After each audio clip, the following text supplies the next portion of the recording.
आई थी शादी में ज़रूर आना, जिसमें जो नायक था उसका दिल टूट गया था तो उसने ठुकरा के मेरा प्यार मेरा इंतकाम देखेगी, और ये गाना गाते हुए आईएएस बन गया था। यूट्यूब में से बहुत सारे वीडियो पड़े हैं जिसमें लोग दिल टूटने के बाद जो कि यूपीएससी या बीपीएससी कंप्लीट कर जाते हैं। सच्चाई इससे मनीष जी कोसों दूर है। अगर आप 10 घंटे पढ़ते हैं तो आप पीटी पे क्वालिफाई कर जाएंगे, मेंस फेल कर जाएंगे।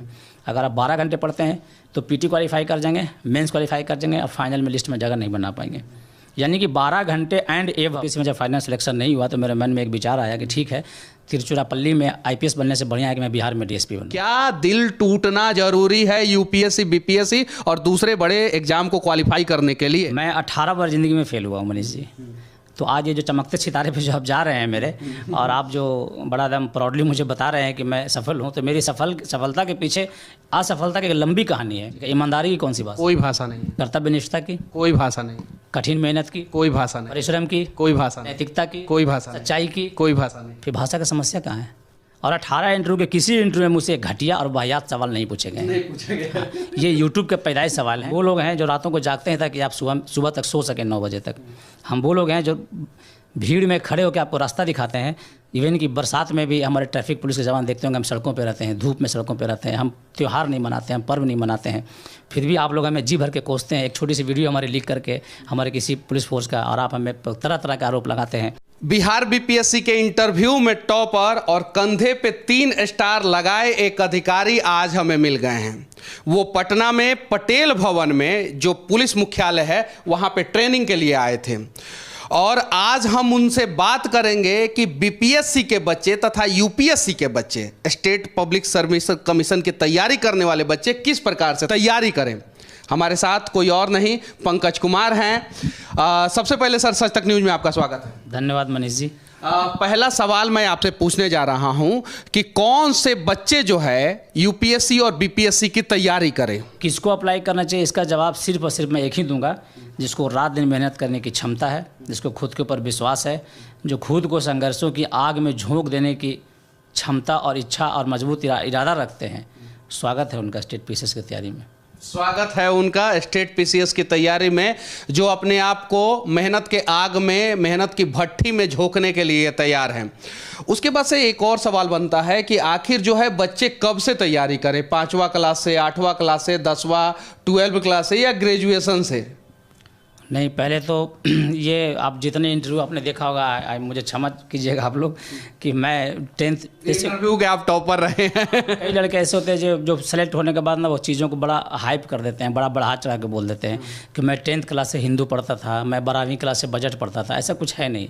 मैं 12वीं क्लास तक बच्चों को सलाह दूंगा कि जी भर के क्रिकेट खेलें, गेम खेलें, बढ़िया कुछ हॉबी डेवलप करें, कुछ बढ़िया क्वालिटी अपने अंदर बनाएं, चरित्र बनाएं, पर्सनैलिटी बनाएं, कुछ बढ़िया चीज़ सीखें।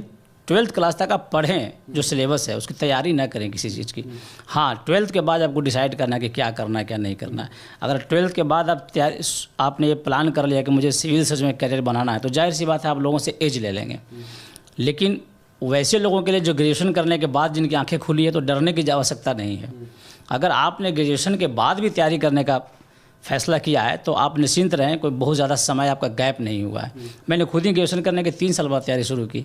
तैयारी कब से शुरू करने से ज़्यादा इंपॉर्टेंट प्रश्न है कि तैयारी कैसे शुरू करें, इसलिए कब से का कोई प्रश्न नहीं है। अच्छा, मेरे अगले सवाल का भी आपने जवाब देना शुरू कर दिया। हाँ, कैसे तैयारी करें?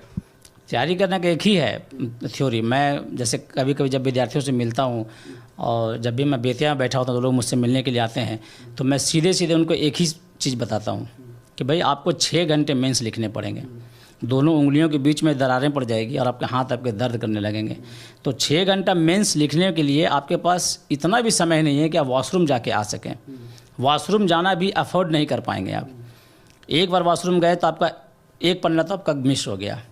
तो 6 घंटा लगातार लिखने के लिए आपको 14 घंटे लगातार बैठनी पड़ेगी पहले। तो जिन स्टूडेंट्स को, जिन विद्यार्थियों को 10 से 12 घंटे बैठने की क्षमता है, कैपेसिटी है, वही इसमें हाथ डालें। बाकी लोग इससे दूर रहें।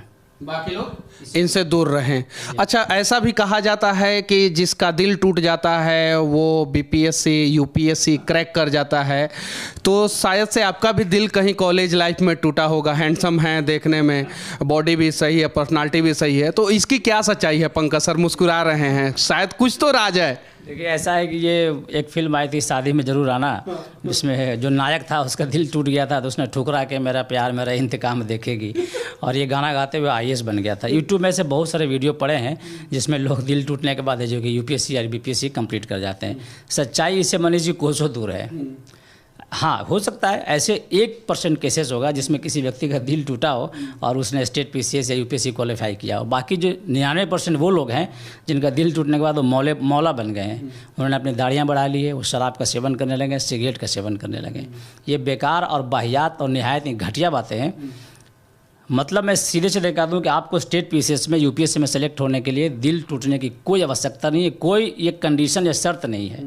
बगैर दिल टूटे भी आप पढ़ सकते हैं। इनफैक्ट अगर आपने दिल लगाया ही नहीं तो आपकी सफलता के चांसेस 90% हैं। अच्छा, हाँ, एक और सवाल, UPSC और BPSC की तैयारी करने वाले, स्टेट पब्लिक सर्विस कमीशन की तैयारी करने वाले बच्चे जो है वो लड़की से दिल लगाएं या कहीं और दिल लगाएं सफलता के लिए? देखिए ऐसा है कि ये पहले तो बड़ा ही जेन्युइन मतलब है कि अगर आप साथ में क्लासेस कर रहे हैं, साथ में पढ़ रहे हैं, तो एक अट्रैक्शन अपोजिट सेक्स के प्रति एक नेचुरल है। मतलब आप इसको नियंत्रित कर सकते हैं लेकिन रोक नहीं सकते हैं। लेकिन आप बैंक क्लर्क की तैयारी करने के लिए नहीं आए हैं, आप रेलवे की ग्रुप D की परीक्षा की तैयारी करने के लिए नहीं आए। आप जिस सर्विसेज की तैयारी करने के लिए आए हैं वहाँ पे हाईएस्ट लेवल का मैच्योरिटी, जिसमें डिसीजन मेकिंग आपको लेने पड़ेंगे। आपको अब दंगा हो रहा है, वहाँ गोली चलाने की नौबत है, लाइफ एंड डेथ का सवाल है। आपको कितना मैच्योर्ड, कितना स्मार्ट और कितना फास्ट। फ्रेंड का फ़ोन आया नहीं तो आप इतने मैच्योर्ड है, इतने फास्ट, इतने होने चाहिए आपको कि आप अननेसेसरी चीज़ों में अपने आप को इन्वॉल्व ना करें। PT की तैयारी कैसे करें बच्चे? बेसिक पुस्तकों का सबसे अधिक अध्ययन करें। बेसिक पुस्तकें मतलब NCERT पढ़ें। NCERT के अलावा जो पर्टिकुलर सब्जेक्ट पर जो किताबें लिख रखी है लोगों ने, जैसे कि राजीव वहीर ने स्पेक्ट्रम से लिख रखी है आधुनिक भारत का इतिहास, वो बेसिक बुक्स ही मानी जाएगी। आपको ऐसी बहुत सारी किताबें दिल्ली यूनिवर्सिटी में लगी हुई है, पटना यूनिवर्सिटी में लगी हुई है, दीनानाथ वर्मा की विश्व का इतिहास, ये सब बेसिक किताबों में आती हैं। तो NCERT के साथ साथ बेसिक बुक्स की तैयारी करनी पड़ेगी। मेंस की तैयारी कैसे करें? मेंस का तैयारी तो मुझे आपके साथ अलग इस पर चर्चा करना पड़ेगा 15 मिनट। ये बड़ा ही कॉम्प्रिहेंसिव है और मैं ये आपको मैंने मेंस की तैयारी करने का ये, जो कि BPSC या स्टेट PCS का मेंस ऐसा होता नहीं मनीष जी कि आप 2-4 किताबों से पढ़ के कर लें। ये आपका ग्रॉस रिफ्लेक्शन है पूरे पर्सनालिटी का, पूरे नॉलेज का, जो आपने 10th के बाद से पढ़ा है, जो आपने सीखा है, जो आपकी समझ है, उसका ग्रॉस रिफ्लेक्शन है। ऑब्जेक्टिव तो है नहीं। सारे प्रश्न आपके विवादित हैं, सारे प्रश्न आपको फंसा देने वाले हैं। जैसे आपने पढ़ा होगा अभी 66वां BPSC के मेंस में प्रश्न पूछा, राष्ट्रपति के बारे में पूछा, राज्यपाल का पूछा, एक शब्द था बिगड़ैल बच्चा, ऐसा कुछ शब्द था उसमें। तो ऐसे शब्द हैं जो कंट्रोवर्शियल हैं, ऐसे शब्द हैं जिसमें विवाद है। तो विवादित प्रश्नों का जवाब कैसे देंगे, आप कैसे लिखेंगे? आपको बोलना भी नहीं है, टिक भी नहीं है, मारना लिखना है। तो विवादित प्रश्नों का जवाब तभी लिख पाएंगे ना सही तरीके से, जब आपके पास कंटेंट हो, जब आपके पास नॉलेज हो। तो मेंस की चुनौती है कि नॉलेज कहाँ से लाए। कितना घंटा तैयारी करना होगा? हाँ, ये बढ़िया प्रश्न है। मैं रिपीट करता हूँ फिर से, इसके पहले ही मैंने बोला था, अगर आप 10 घंटे पढ़ते हैं तो आप PT पे क्वालिफाई कर जाएंगे, मेंस फेल कर जाएंगे। अगर आप 12 घंटे पढ़ते हैं तो PT क्वालिफाई कर जाएंगे, मेंस क्वालिफाई कर जाएंगे और फाइनल में लिस्ट में जगह नहीं बना पाएंगे। यानी कि 12 घंटे एंड एबव यदि आप पढ़ते हैं। आप कितना घंटा पढ़ाई किए थे? मुझे कहने में कोई हिचक नहीं है कि मैं कभी भी 12 घंटे से कम नहीं पढ़ा। फिर आपने DSP बनना ये क्यों चुना? टॉपर लोग तो अक्सर जो है SDM, मजिस्ट्रेट, ये सब बनना चाहते हैं। हाँ, ये अपना अपना चॉइस है। और मैं BPSC का टॉपर नहीं था, इंटरव्यू में अच्छा मार्क्स मिला था, और वो इसलिए मार्क्स मिला था इंटरव्यू में अच्छा कि मुझे पुलिस में ही ज्वाइन करना था। मैं शुरू से स्टेट PCS या UPSC में भी मैं पुलिस सर्विस के लिए ही पढ़ता था। मुझे इसमें रत्ती भर कन्फ्यूजन नहीं था या मुझे किसी तरह का। शुरू से ही आपने ये दिमाग में रख लिया था कि मुझे DSP बनना है और भविष्य में जो है SP, SSP और फिर आगे जो है DGP तक जाना है? नहीं, मैं उतना नहीं सोचा था। जब मैं स्टेट UPSC में दे रहा था, UPSC में जब फाइनल सिलेक्शन नहीं हुआ तो मेरे मन में एक विचार आया कि ठीक है, तिरुचिरापल्ली में IPS बनने से बढ़िया है कि मैं बिहार में DSP बनूं। वाह, ये ना हुई बात। और बिहार में DSP बन के जो है अपनी काबिलियत का लोहा जो है मनवा रहे हैं। ये वही अधिकारी हैं जिन्होंने अग्निवीर में जब कांड हुआ था तो पूरे ट्रेन को, पूरे स्टेशन को जलने से बचा लिया था। मैं 18 बार ज़िंदगी में फेल हुआ हूँ मनीष जी। तो आज ये जो चमकते सितारे पे जो आप जा रहे हैं मेरे, और आप जो बड़ा दम प्राउडली मुझे बता रहे हैं कि मैं सफल हूँ, तो मेरी सफलता के पीछे असफलता की एक लंबी कहानी है। मैं एनडीए में फेल हुआ 4 बार, सीडीएस में फेल हुआ 8 बार, एसएससी के ग्रेजुएट लेवल में फेल हुआ 1 बार, असिस्टेंट कमांडेंट में फेल हुआ 1 बार, मैं बीपीएससी में फेल हुआ 1 बार, यूपीएससी में फेल हुआ 4 बार। मैं 18 से 22 बार लगातार फेल हुआ हूँ। तो आप ये मुझे सफल नहीं कर सकते हैं। तो मेरा डीएसपी बनना मतलब कि इस बात का प्रमाण नहीं है कि मैं बहुत इंटेलिजेंट। सफलताओं के पहाड़ों पे चढ़ के जो है आपने सफलता का झंडा जो है आपने बुलंद किया। भविष्य में कभी रॉबिन हुड बनने का मौका मिले आपको तो बनेंगे या नहीं? नहीं, रॉबिन हुड को तो पकड़ना हमारी जिम्मेदारी है। और हम तो भाई लॉ इन्फोर्समेंट एजेंसी हैं और हमें तो रॉबिन हुड को पकड़ने की जिम्मेदारी सरकार ने दी है। मुझे डीएसपी बनने से मैं इंटायरली हैप्पी हूँ और मैं as I feel proud to be in uniform. और मुझे कोई इंटरेस्ट नहीं है रॉबिन हुड बनने की। I am entirely happy and contented in my life, in my profession. फिर से मैं पूछना चाहता हूँ, क्या दिल टूटना जरूरी है यूपीएससी, बीपीएससी और दूसरे बड़े एग्जाम को क्वालिफाई करने के लिए? मैंने जी ऐसा है कि मैं सिविल सर्विस की तैयारी के लिए दिल्ली में रहा हूँ, मुखर्जी नगर में, नेहरू विहार में रहा करता था। और बड़ा ही ओपन सोसाइटी था पढ़ने के लिए, लड़कियां भी साथ में रहती थी। मैंने अपने सीनियर्स को देखा, अपने कुछ दोस्तों को देखा जो तैयारी के दरमियान में जिन्हें मतलब कि प्रेम हुआ, जिन्हें इश्क हुआ, जिन्हें किताबों से इश्क करने का जब टाइम आया तो वो अपनी महिला मित्रों से इश्क कर रहे थे। तो मैंने तो किसी को सफल होते हुए देखा नहीं। आप ये कहानियाँ जितना बनाकर बेच लें आप लोग, ये यूट्यूब में खूब बढ़िया कहानियाँ बना लें, 2-4 फिल्में बना लें इस पर। शादी में जरूर आना। मेरे वो गाना कौन सा था जो गुनगुनाए आप? ठुकरा के मेरा प्यार मेरा इंतकाम देखेगी। देखिए ये रियल लाइफ में ये होता नहीं है। रियल लाइफ में क्या है कि आप मतलब ये अफोर्ड नहीं कर सकते हैं। जब सिविल की तैयारी करने वाले मैक्सिमम बच्चे वो लोग हैं जिनके पिताजी की इनकम 20,000 से ऊपर नहीं है। You can not afford even a single girlfriend. आप 2-4 लड़कियाँ घुमा रहे, आप 20,000 की मोबाइल अफोर्ड नहीं कर सकते हैं, आप अनलिमिटेड इंटरनेट अफोर्ड नहीं कर सकते हैं, आप लग्जरियस फूड अफोर्ड नहीं कर सकते, आप चने फुला के गुड़ मिला के खाने वाले लोग हैं आप चने में किशमिश मिला के नहीं खा सकते, आप ड्राई फ्रूट नहीं खा सकते हैं।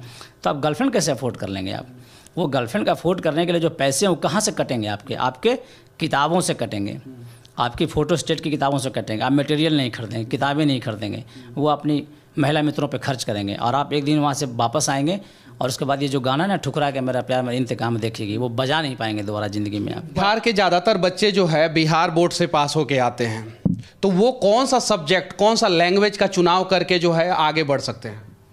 देखिए पहला प्रश्न मनीष जी आपका लैंग्वेज का है।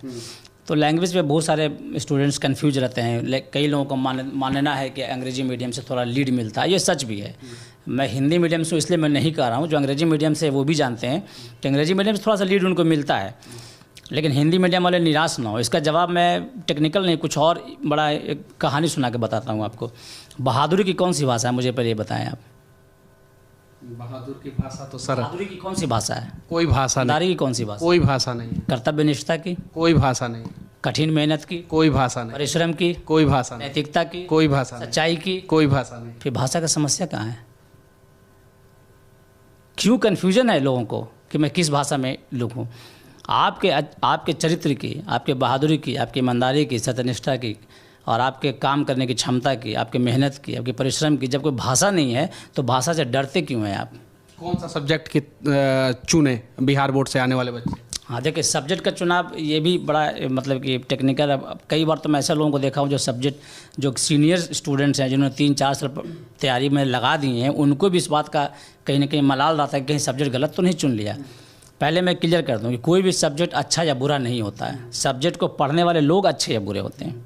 किसी भी सब्जेक्ट में मार्क्स ज़्यादा नहीं आता है, उस सब्जेक्ट के पढ़ने वाले लोगों के मार्क्स ज़्यादा आते हैं। इसलिए सब्जेक्ट अपने आप में अच्छा या बुरा नहीं है। तो सब्जेक्ट चुनने का 2 क्राइटेरिया। नंबर 1, आपका ग्रेजुएशन में सब्जेक्ट क्या था। लेकिन बिहार के जो खास के जो आपके व्यूअर हैं, जो बिहार वाले, जो स्टेट पीसीएस की तैयारी कर रहे हैं बिहार वाले, और वो आप भी जानते हैं, मैं भी जानता हूँ, आपका वीडियो मैंने देखा था वो एक यूनिवर्सिटी के बारे में। कितने लोगों ने ग्रेजुएशन में क्लास किया है?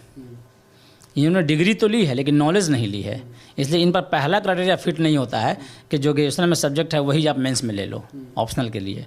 अगर आप लेते हैं तो कुछ ना कुछ तो पहले से पढ़ा है, गाइड ही पढ़ा तो होगा ना, अपने परिचित तो होंगे, आप ले सकते हैं। लेकिन ज़रूरी नहीं है कि आप उसी सब्जेक्ट का चुनाव करें जिससे आपने ग्रेजुएशन किया। आप सब्जेक्ट बदल भी सकते हैं। हाँ, इंटरव्यू में प्रश्न पूछे जाएंगे तो बता दीजिएगा इसकी वजह। सबसे जो इम्पोर्टेंट क्राइटेरिया है जो सब्जेक्ट ऑप्शनल को चुनने का, वो सिर्फ और सिर्फ एक है कि आपका point of interest. Point of interest सबसे इम्पोर्टेंट पॉइंट है कि कौन सा सब्जेक्ट चुने। इंटरव्यू आपका कमाल का था, तो इंटरव्यू की तैयारी जो है बच्चे कैसे करें। एक और सवाल बार बार पूछा जाता है, आपके शर्ट में कितने बटन है, सीढ़ी कितने थे, पंखा में डायना कितना है, कौन कौन सी लड़की को देख के आए हैं, टेम्पो में बैठे थे तो आदमी कितने थे, कौन ट्रेन का नंबर क्या था, ये सब पूछा जाता है क्या? देखिए मनीष जी, मैं इसके पहले मैं बोला था कि मैं इस डीएसपी में सिलेक्शन होने से पहले मैं 18 से 22 वर्ष सफल हुआ हूँ और मैं बड़े विनम्रता से मैं दावा करने की क्षमता रखता हूँ कि मुझसे ज़्यादा इंटरव्यू आपके व्यूअर में से या आपके वीडियो जितने रिकॉर्डेड हैं, मुझसे ज़्यादा इंटरव्यू किसी ने नहीं दिए होंगे। कम से कम 18 इंटरव्यू दिए हैं मैंने, और 18 इंटरव्यू के किसी इंटरव्यू में मुझसे घटिया और वाहियात सवाल नहीं पूछे गए। ये यूट्यूब के पैदाइश सवाल हैं। और इंटरव्यू की तैयारी कैसे करें, क्यों करते हैं इंटरव्यू की तैयारी आप, मैं चकित रहता हूँ।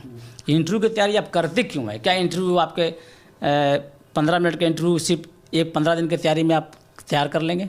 इंटरव्यू की तैयारी में सिर्फ करंट अफेयर से थोड़ा सा अपना अप टू डेट कर लें, सब्जेक्ट को कुछ पढ़ लें, ये कर सकते हैं। लेकिन इंटरव्यू की तैयारी नहीं करते, आप खुद की तैयारी कीजिए। अब यानी जो भी लोग खुद की तैयारी करेगा उसकी सफलता की गारंटी है, और जो इंटरव्यू की तैयारी करेगा उसकी गारंटी नहीं है सर। ऑब्वियसली आप जैसे कि आप अपने ऊपर तैयारी, जैसे मैं इंटरव्यू में मेरा सबसे हाईएस्ट मार्क्स इसलिए थोड़ी आया कि मैं बहुत ब्रिलियंट था या मैं बहुत स्मार्ट था या बहुत हैंडसम था या मैं सारे सवालों के जवाब जानता था। स्मार्ट, ब्रिलियंट और हैंडसम तो हैं सर। धन्यवाद, ये तो आपको लगता है, लेकिन हमसे अच्छे जो लोग हैं मार्केट में।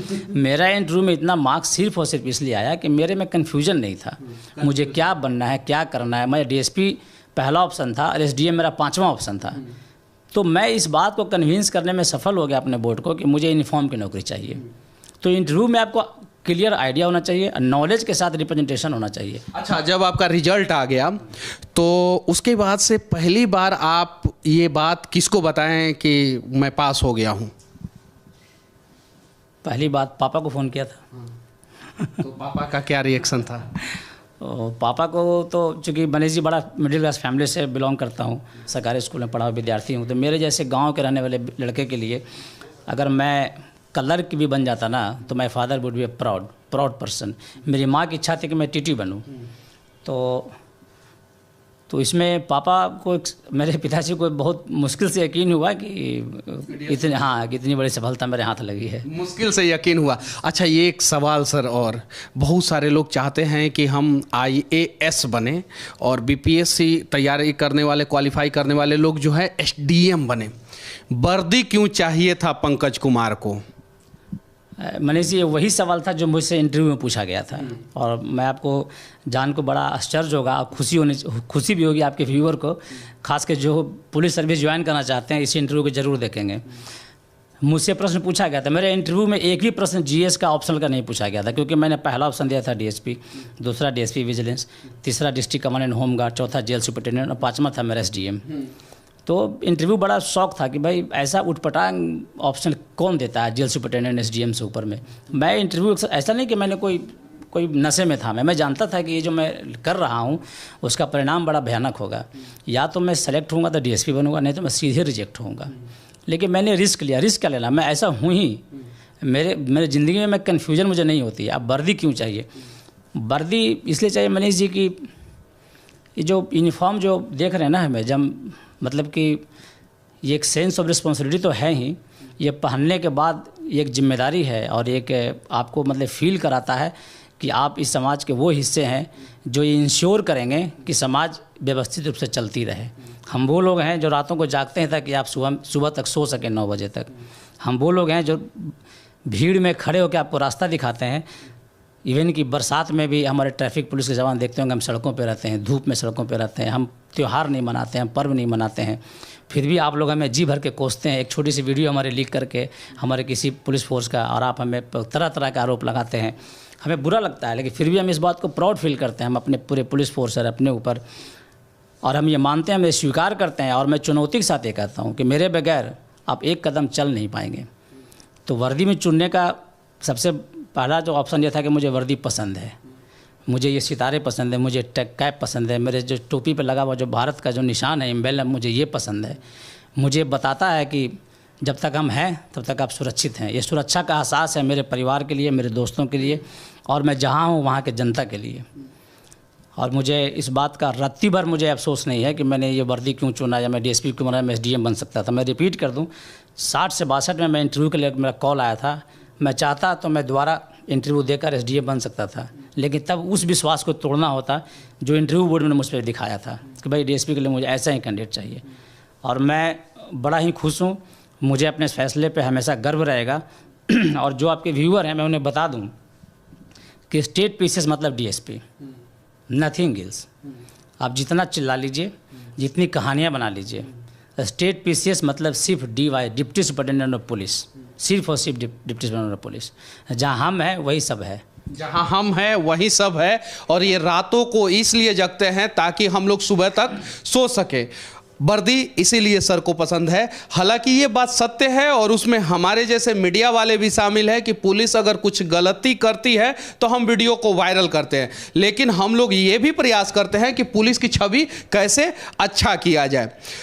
इस वीडियो के बारे में आप लोग क्या सोचते हैं? पंकज सर का जवाब के बारे में आप लोग क्या सोचते हैं? कमेंट करके जरूर बताना। और आखिरी में मैं सर को बोलूँगा, जय हिंद सर। जय हिंद।